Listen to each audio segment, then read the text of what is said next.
Mau eksperimen apa lagi sih, Cih? Hari ini kita mau coba bikin homemade ikan asin. Karena kalau bikin sendiri pasti lebih bersih, terus juga tambah banget pengawet. Jadi ngawetinnya tuh pakai garam kasar guys. Ikannya pertama-tama kita bersihkan. Ini aku pakai ikan kembung ya, yang murah. Soalnya kalau nggak berhasil, nggak apa-apa. Kalau 1 kilo ikan itu memakan 500 gram garam kasar. Ya, sekarang kita tabur-taburin. Kita lumur-lumurin kayak gini ya. Nah, kita bakal masukin ini garamnya ke dalam perutnya supaya dia awet sampai ke dalamnya, ke dalam plastik atau masukin ke dalam wadah penyakit udara ya guys.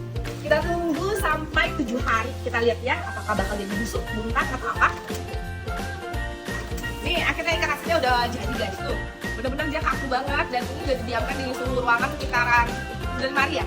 Udah 5 hari dia gak busuk sama sekali, tandanya berhasil. Ini apa formalin ya. Kita cobain apakah asinnya merasa seperti itu. Let's go.